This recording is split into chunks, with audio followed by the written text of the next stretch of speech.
வணக்கம். ரொம்ப ரொம்ப முக்கியமான விஷயத்துக்கு தான் இந்த வீடியோ. இன்றைக்கி காலையில் நம்ம அரசு சார்பில் 5,000 ரூபாய் உங்கள் அக்கௌண்ட்டுக்கு வந்திருக்கோம். எதுக்காக இந்த பணம்? நாங்கள் ஆட்சி பொறுப்பேற்றப்போ கொரோனா உச்சத்தில் இருந்துச்சு. அதை சமாளித்து மக்களின் உயிரை காத்தது மட்டும் இல்லை, அவங்க வாழ்வாதாரத்தை காக்க 4,000 ரூபாய் நிவாரணத் தொகையையும் வழங்கணும். சென்ற ஆட்சி விட்டுட்டு போன கடுமையான நிதி நெருக்கடியை சமாளித்து ஆட்சிக்கு வந்ததுமே பல திட்டங்களை நிறைவேற்றணும். நம்ம ஆட்சிக்கு வர்றதுக்கு முன்னே மாதம் 1,000 ரூபாய் உரிமைத் தொகை வழங்கப்படும்னு அறிவித்தேன். அப்போது இது சாத்தியமே இல்லைன்னு சிலர் சொன்னாங்க. ஆனாலும் நிதி நெருக்கடியை சமாளித்து ஒன்றிய அரசினுடைய ஓரவஞ்சனையை மீறி கடந்த 2023ஆம் ஆண்டு செப்டம்பர் மாதம் முதல் கலைஞர் மகளிர் உரிமை திட்டத்தை வெற்றிகரமாக செயல்படுத்திட்டு வரோம். முதல்ல 1,13,00,000 மகளிருக்கு பயனளித்த இந்த திட்டம் அண்மையில் அது விரிவுபடுத்தப்பட்டு இப்போ 1,31,00,000 குடும்பத் தலைவிகள் பயன்பெற்று வராங்க. இது வெறும் நிதி உதவி இல்லை, சமூகத்தில் பெண்கள் ஆற்றும் பங்களிப்பை அங்கீகரிப்பதற்காக கொடுக்கப்படுகிற உரிமை தொகை.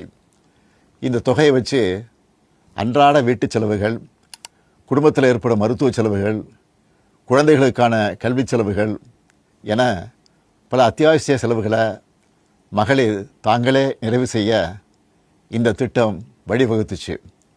அதனால தான் ஒவ்வொரு மாதமும் 15ஆம் தேதி என்பது ஒவ்வொரு குடும்பத் தலைவியும் ஆவலோடு எதிர்பார்க்கிற நாளாக அமைஞ்சிருக்கு. இவ்வளவு சிறப்பு வாய்ந்த இந்த திட்டத்தை மற்ற மாநிலங்களும் பின்பற்றி வராங்க. இந்த உரிமை தொகையை மேம்படுத்தணும்னு நாம் செயல்பட்டு வந்தால் அதுக்கு எதிராக டெல்லியில் இருக்கக்கூடிய ஒரு கூட்டமும், தமிழ்நாட்டில் அவங்களுக்கு அடிமையாக இருக்கக்கூடிய இன்னொரு கூட்டமும் எதிர்வரும் சட்டமன்ற தேர்தலை காரணம் காட்டி அடுத்த 3 மாதத்துக்கு இந்த மகளிர் உரிமை தொகையை நிறுத்த சூழ்ச்சி செய்கிறதா தகவல் வருது. இது வச்சு நீதிமன்றத்தில் வழக்கு தொடரவும் சிலர் முயற்சி செய்வதாக செய்திகள் வருது. 1,31,00,000 மகளிர் உழைப்பை அங்கீகரிக்கிற இந்த திட்டத்தை 3 மாதம் நிறுத்தி வச்சா நீங்கள் எவ்வளவு சிரமங்களுக்கு ஆளாவீங்கன்னு உங்கள் வீட்டில் ஒருத்தனா இருக்கக்கூடிய எனக்கு நல்லா தெரியும். கடும் வெயிலில் வேலைக்கு போக கஷ்டமான கோடை காலத்தில் இந்த தொகை நிறுத்தப்பட்டால் உங்களுக்கு எவ்வளவு வலி ஏற்படும்னு என்னால் உணர முடியுது. உங்கள் மாதாந்திர செலவை எப்படி சமாளிப்பீங்க? உங்கள் குடும்பத்தில் நோய்வாய்ப்பட்டவங்களுக்கு மாத்திரை வாங்கி கொடுக்க முடியுமா? குழந்தைகள் தேர்வு எழுதுகிற காலத்தில் அவங்களுக்கு உணவு கொடுப்பதிலிருந்து தேவையான கல்வி செலவுகளை செய்ய முடியுமா? இந்த கஷ்டத்தையெல்லாம் நினச்சி பார்த்து தான் ஒரு முக்கியமான முடிவை எடுத்திருக்கிறேன்.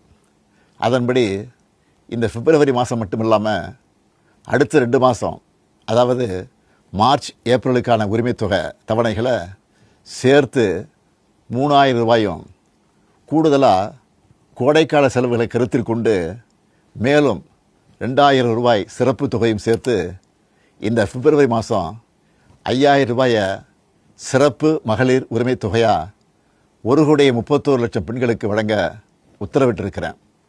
இந்த தருணத்தில் இன்னொரு அன்பான வேண்டுகோள். இந்த 5,000 ரூபாயை அடுத்த 3 மாதத்துக்கு நீங்கள் பயன்படுத்திக்கணும் என்பதால் கொஞ்சம் கவனமாக செலவு பண்ணுங்கள். முடிஞ்ச அளவுக்கு சேமிக்கவும் பாருங்கள்.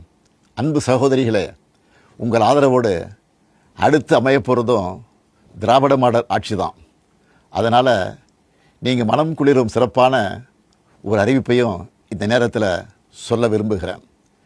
அடுத்த திராவிட மாடல் 2.0 ஆட்சி காலத்தில் உங்களுடைய உரிமை தொகை 2,000 ரூபாயாக உயர்த்தி வழங்கப்படும். சொன்னதை செய்கிற முத்துவேல் கருணாநிதி ஸ்டாலின் கொடுக்கிற வாக்குறுதி இது. இதையும் எப்படி பண்ணுவோம்னு சிலர் கேட்கலாம்.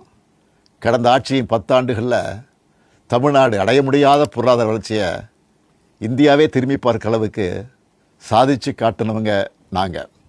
அதனால் எந்த தடை வந்தாலும் அதையெல்லாம் தாண்டி தமிழ்நாடே வெல்வோம் ஒன்றாக.